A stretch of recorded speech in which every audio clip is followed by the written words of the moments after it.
Hoje eu vou lhe contar a minha história. Eu vou trazer algumas lembranças de tudo aquilo que eu vivi para fora. Eu preciso falar para que você entenda, compreenda um pouco aquilo que eu vivi. Alguns anos atrás, eu encontrei um alguém para amar. E eu pensei que eu seria a pessoa mais feliz do mundo. Só que esse alguém que eu escolhi amar, ele só me quis para realizar os seus desejos, os seus caprichos, as suas vontades. Na realidade, ele me escolheu como uma concubina. E aquilo foi tão difícil para mim, porque com o passar do tempo eu percebi que ele só queria para satisfazer a própria vontade. Ele não me queria para amar. E eu queria me sentir amada. Eu queria me sentir valorizada. E Satanás, ele trouxe um laço para minha vida. E quando eu menos percebi, eu caí. Eu pequei. Eu adulterei. Eu errei. Eu me senti tão mal com tudo aquilo. A gente brigou. E eu saí daquela casa. Eu voltei para a casa dos meus pais. Eu fui morar com o meu pai. E eu pensei que teria uma nova chance para recomeçar. Só que o meu Senhor, o meu dono, ele foi atrás de mim. Chegou na casa dos meus pais, eu pensei que o meu pai não ia deixar ele entrar, mas o meu pai recebeu ele tão bem. E quando eu menos percebi, eu já estava voltando novamente para aquela casa da onde eu saí. No meio da viagem, no meio do caminho, chegou um certo momento da noite que não tinha como mais a gente continuar aquela viagem. Porém, a gente não conseguiu encontrar um lugar para dormir. A gente parou em uma praça e ficamos parados. Eu, o meu senhor e o servo do meu senhor. E quando a gente menos percebeu, chegou um moço, um senhor, e nos ofereceu um abrigo para aquela noite. Nos ofereceu um lugar para dormir. Um lugar pra gente passar a noite. Ele se sentiu mal em ver a gente naquela praça e falou: vocês não vão dormir aqui. Venha pra minha casa, porque lá é seguro. Então o meu senhor falou que ele tinha comida, que ele tinha bebida pra mim, pra ele, para o seu servo. Mas mesmo assim ele decidiu ir pra casa daquele cara, que ele mal conhecia. E quando a gente estava na casa dele, a gente jantou, a gente estava alegre, felizes. Por um momento eu pensei, se ele me perdoou, eu tive uma chance de recomeçar, talvez eu vou ser feliz. Porque afinal de contas, eu até fiz algo errado, mas foi por outra circunstância, então quem sabe eu não poderia ter uma chance de recomeçar a minha história. Só que de repente eu ouvi barulho batendo na porta e uma gritaria imensa. Quando o dono daquela casa abriu a porta, tinha homens malvados, homens com tom de violência, dizendo que queria aquele rapaz que entrou naquela casa, que queria que ele colocasse aquele visitante para fora, porque eles o queriam estrupar. E o dono da casa de repente falou: não, ele é o meu convidado, de maneira alguma vocês podem fazer isso com ele, mas eu tenho aqui uma filha virgem e ele tem uma concubina, vou mandar elas para fora e vocês fazem com ela o que vocês querem.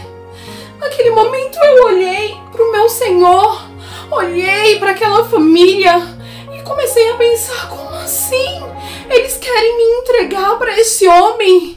E de repente o meu Senhor, aquele que foi me buscar, aquele que eu pensei que estava me perdoando, aquele que eu pensei que ia cuidar de mim, me lançou para fora daquela casa. E tinha uma multidão de homens, homens que seguraram os meus braços, que rasgaram a minha roupa, que me bateram, que me machucaram, que me violentaram, que me abusaram. Eles me xingavam de tantos nomes, eles tocavam em mim, eles começaram a me machucar, eu comecei a sangrar, as vozes dele iam para longe, eu já não enxergava mais nada, mas eu olhava e via que o dia começava a amanhecer. E eu não tinha mais forças quando eles me deixaram jogado no chão. Eu me arrastei e tentei bater na porta para pedir por socorro. Eu sentia o meu coração batendo devagar, O meu corpo doía por completo, mas a minha alma doía muito mais. Porque eu me sentia suja, porque eu me sentia machucada, eu me sentia completamente violentada. Não só o meu corpo, mas a minha alma. Até que eu suspirei pela última vez e fui embora dali. Esse é o relato, a história de uma menina, onde a sua história está em um dos livros mais antigos, um dos livros mais reais, um dos livros mais vivos, a Bíblia. Em Juízes capítulo 19, a palavra nos conta a história de uma jovem que errou sim, mas que não merecia a morte que ela teve. Uma jovem que caiu sim, mas que não merecia ser tocada por tantos homens. Uma jovem que talvez não tinha um conhecimento devido do seu valor. Uma jovem que talvez ela só queria ter cuidado, só queria ser amada, só queria ser protegida. Mas ela teve o seu corpo, a sua alma, o seu sentimento violados, abusado por homens que não pode ser chamados de homens, mas chamados de animais, que machucou para satisfazer um desejo carnal.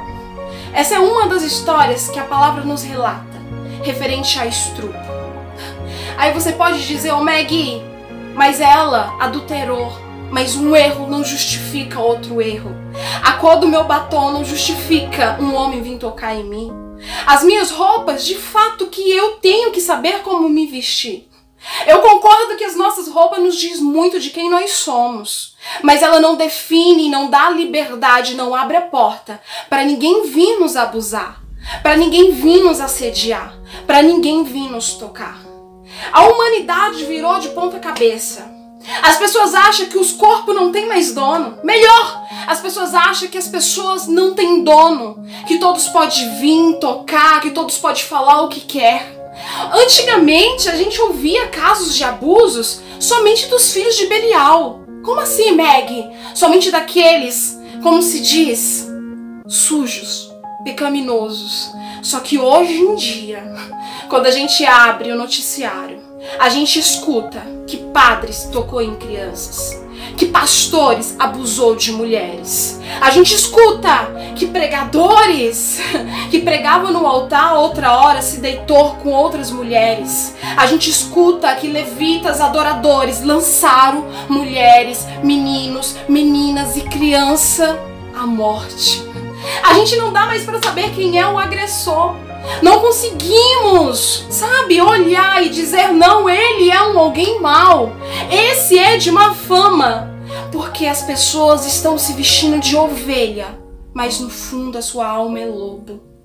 Mas hoje eu venho aqui, de uma forma humilde, te dizer, o abuso sexual não é de agora. O abuso sexual é dos tempos antigos.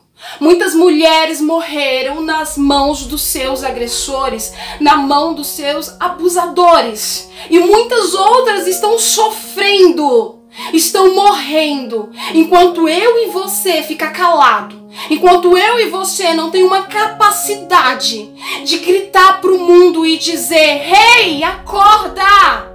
O corpo não é um objeto sexual. Ei, acorda! O nosso Deus nos criou para ser valorizada e amada. O nosso Deus nos criou para ser um tesouro bem guardado e protegido. E não para ser um objeto sexual onde qualquer um pode tocar, pode mexer e descartar.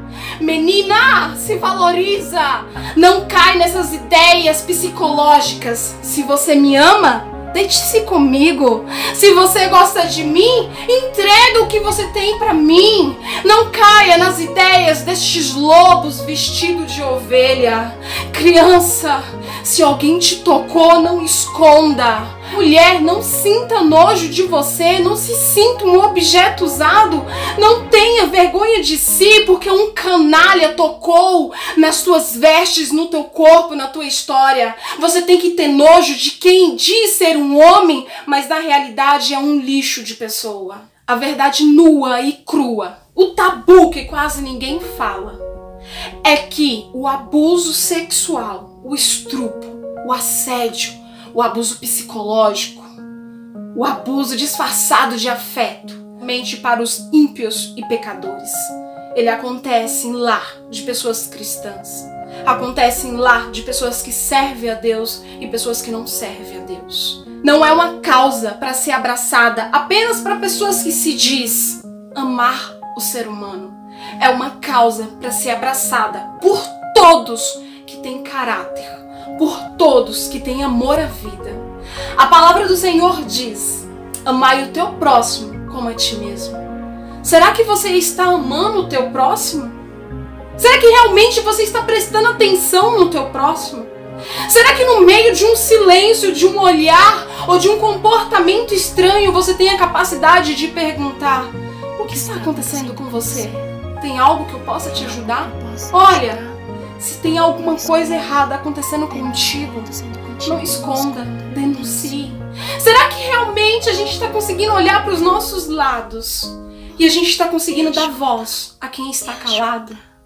Princesa, príncipe, esse vídeo humilde é para te alertar que nos dias de hoje muitas meninas estão sofrendo, muitos meninos, muitas crianças, muitos adolescentes na mão de agressores e abusadores.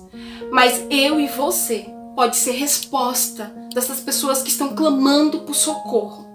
Eu e você pode ser a mão de Deus, segurando na mão dessas preciosidades e dizendo: o abuso não define o teu futuro. O estupro não define a tua história. O abuso psicológico, o abuso moral, não importa qual tipo de abuso, não define quem você vai ser. Não define o teu futuro, mas define o futuro do teu agressor, que é dentro da cela, dentro da prisão. E digo mais, vivendo a justiça de Deus na terra e a justiça de Deus no juízo final. Mas você, princesa, você, príncipe, que um dia teve o seu corpo tocado por quem você não queria, que você teve o seu psicológico distorcido e se deitou em uma cama para depois se sentir no outro dia como um lixo. Você que foi estrupada, abusada, não importa de qual forma, eu preciso te falar uma única coisa: você não teve culpa. A culpa não é sua.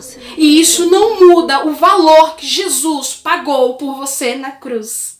Eu um dia passei por abuso, mas hoje eu estou aqui para te dizer: há um bálsamo de Gileade, capaz de curar as nossas feridas, de segurar as nossas mãos e dizer: tentaram cortar as tuas asas, mas voa, menino, voa, menina, porque o teu valor não foi alterado. Você é amado, você é amada, você é precioso, você é preciosa. Continue a tua vida, deixa o Senhor te curar, mas por favor, não cale-se, denuncie, porque aquele que te abusou uma vez pode abusar de muitas outras pessoas. Me machucaram, o que eu vou fazer? Deixa eu cuidar de você, eu te amo. Pode uma mãe abandonar o seu filho, mas eu, teu Deus, jamais te abandonarei.